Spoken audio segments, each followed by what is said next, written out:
Ah, there they are. Couldn't find them inside. Check out the back of that van. Smiley face. Well, good morning, Lionhearts. We are out and about already first thing in the morning, and it's gonna be a great day because some of our friends from YouTube, some of my viewers, are in town and want to meet up, so we're gonna meet up at one of the most historic of all Los Angeles places, Barney's Beanery.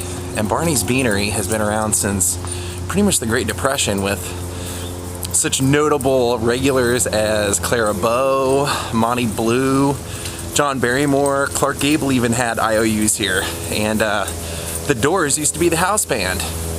Jim Morrison himself was thrown out of this place for peeing on the bar, and they even have a plaque to commemorate it. So this ought to be a really fun day.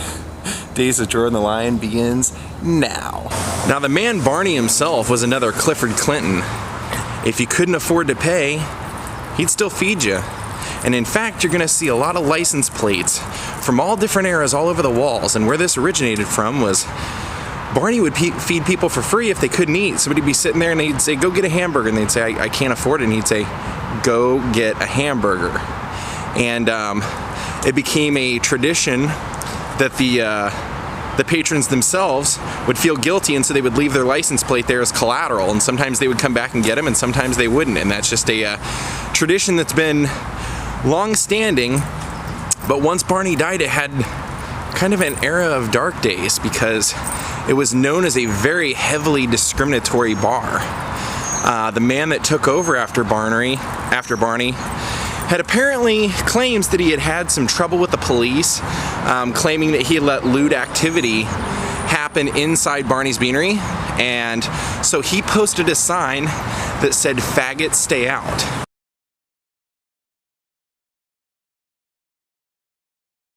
And this was a gigantic sign that hung over the bar for years, and he claimed that he had nothing against anyone, that everyone was welcome there, and that was only a precaution to the police department.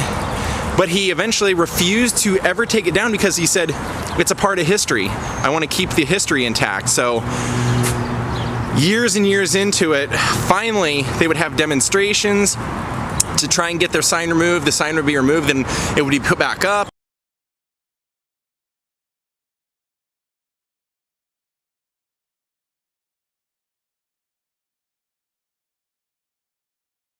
And eventually it was removed and taken down for good.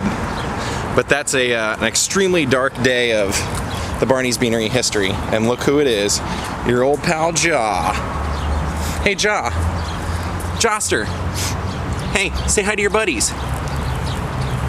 Another pretty interesting and notable thing about Barney's Beanery is that if you ever watch Columbo, you would see Columbo, they didn't film it at Barney's, but he was always at Barney's ordering chili. And Barney's Beanery was actually the inspiration for the cover of Big Brother and Holding Company, which was Janis Joplin's band, their Cheap Thrills album. R. Crumb, one of my favorite artists,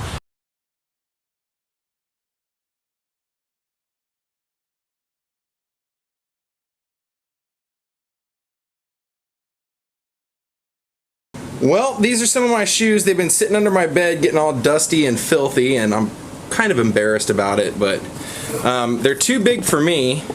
They're size 14s, and I wear about 12. So Leonard and I are going out to lunch with Jasmine, and I'm gonna clean these up with the stuff that I use to clean my shoes, and they're gonna look brand new by the time I'm done.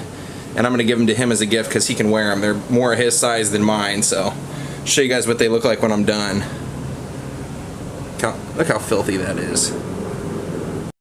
Well, there's the first one done. It's pretty much brand new, doesn't it? That's $10 shoe cleaner that lasts you about 3 or 4 years. It's kind of a coconut oil based cleaner, but yeah, I knew they would come out looking pretty much brand new.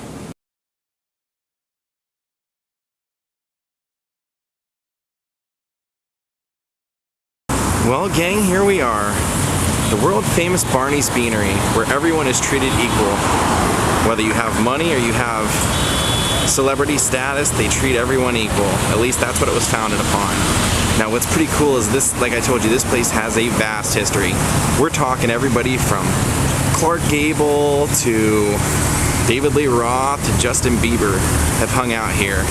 U2, Andy Warhol had his very first art gallery opening right around the corner. During the 60s, an entire art movement hung out here. They used to have a joke that if this place caught on fire, we'd lose the entire art movement. And one of the most memorable things that actually happened here was Jerry Lewis and Dean Martin used to have a spoof Academy Awards, and they would have the ceremonies here. It was called the Mickeys.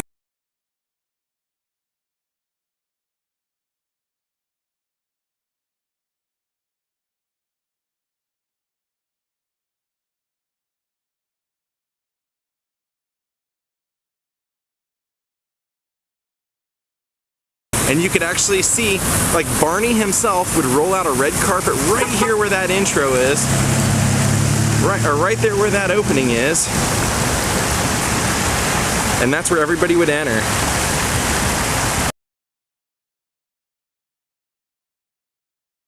This is where Charles Bukowski first met Johnny Cash for the very first time. Marilyn Monroe and Shelley Winters used to eat here all the time. When I knew Shelley, she used to tell me, she said, it was a Sunday ritual, Jordan. She said, we would wake up and they had something like a trade directory of all the actors that were working. And Marilyn and I would sit on a Sunday morning and I would play classical music for us. And then we would look through the trade paper and we would check off who we wanted to have affairs with. And I was like, oh really? Who did you pick and who did she pick? Did you guys share the same people? And she said, no, never. She said, I always wanted the handsome leading men at the time, the Clark Gables, the Errol Flynns, people like that, She said many of the people who I eventually would end up having affairs with, William Holden, she said, but Marilyn always had like weird people on her list, like thinkers, smart people. She said like Charles Lawton and Arthur Miller and Albert Einstein. She said real thinkers, politicians. I mean, she said that's really who we liked. And we're gonna go in and take a look at the amazing history of Barney's Beanery. There we go. Well, look who it is. Hello, my good friends. How's it going? This is awesome. So you guys wanted to take me to lunch, and this is where we all decided. Actually, we decided on the Rainbow, but they're not open yet. So we came to Barney's Beanery, and what I didn't tell anybody was that this is the place that actually is credited as being where Quentin Tarantino wrote Reservoir Dogs and most of Pulp Fiction, as well as being the last watering hole and meal that Janis Joplin ate the night before she died. Let's go check out the fantastic history of Barney's.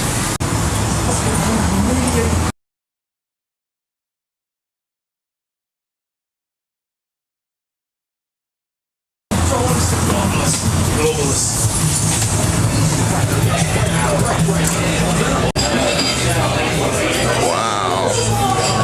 That's awesome.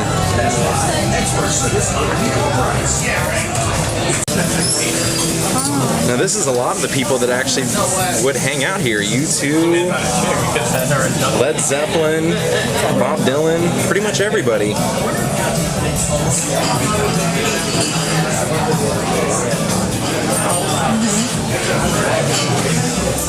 And you guys will see, I'll take you around and show you the all the license plates.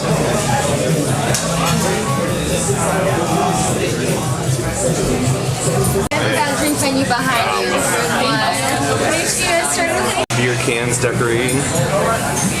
I'm trying to find out because I think that they're somewhere. They have so much history on the walls here, so many different things taped up and framed up. So I asked him if there's a place anywhere in here that has Clark Gable's old IOUs. I had read that there were. Now, one of the other interesting things about this place is that you see that shoot 'em up game right here? One of the employees who works here, named Ricardo, and that's why they have this Ricardo's house sign here, has been on Jimmy Kimmel, and he has beat just about every mainstream basketball player at this game there is on the Kimmel Show. He beat LeBron James, Carmelo Anthony, Charles Barkley, Blake Griffin, Big Baby Davis. And here's the massive collection of license plate throughout time of all the people that had any kind of debt here and never came back for it. They've kept it here all this time. And they said nobody seems to know where the Clark Gable IOUs are. But that doesn't mean they're not here. Look at all the drawings up here. Like I told you, this used to be an art haven.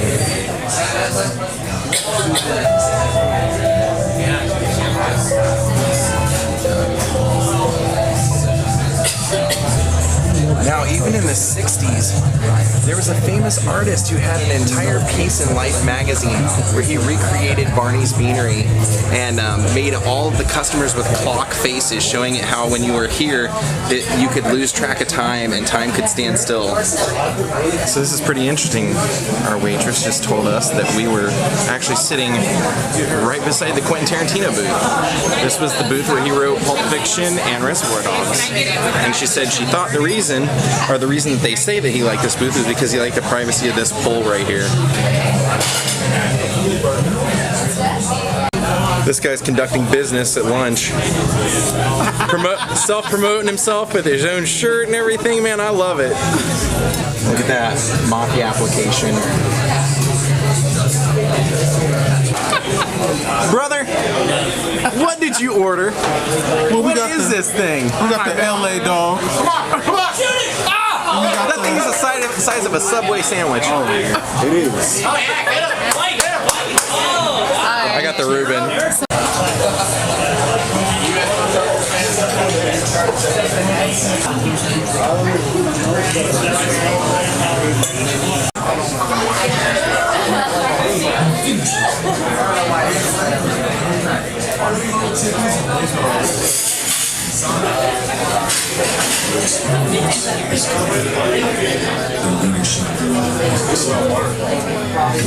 Well, what a great meal at Barney's, and hope you guys enjoyed it. Hope you guys could look around while we were in there and imagine Jim Morrison peeing on the bar up there where I showed you the plaque, and where Brian Setzer, when he was a stray cat, would have came in and been carted because he looked so young without his pompadour. And like I said, the last night that Janis Joplin was alive, she partied here. Well, Brooke's up here for a concert. Guided by Voices, my favorite band of all time, is playing the Roxy tonight. I don't think I'm gonna go. The tickets are a little bit pricey, and Jasmine and Leonard are in town, so I'm actually gonna meet them at the Rainbow across the street first. Maybe show you guys a little bit of that. That's where Joe DiMaggio and Marilyn Monroe had their first blind date in 1952, when it was the Villanova before that. And this is actually where John Belushi had his last meal the night before he died.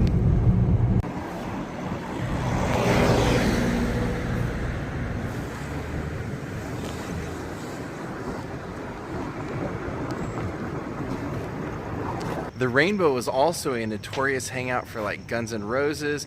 Lemmy Kilmister from Motorhead would hang out here literally just about every night and play the video poker machine at the end of the bar. So much so that when he died, they actually put a statue of him inside the place.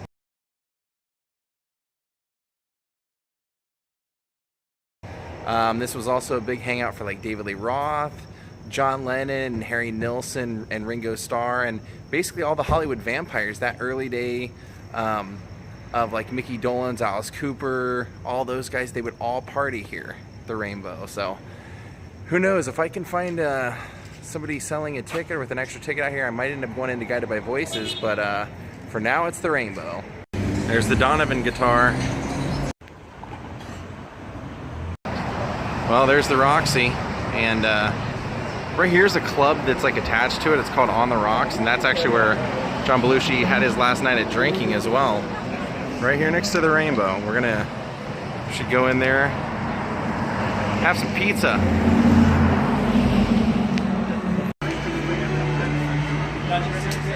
My favorite band of all time is the band at the Roxy tonight. Until we meet again. What are you, selfieing yourself? Oh, live chatting with me? What are we doing here? We've entered an alternate universe of cell phones and cameras.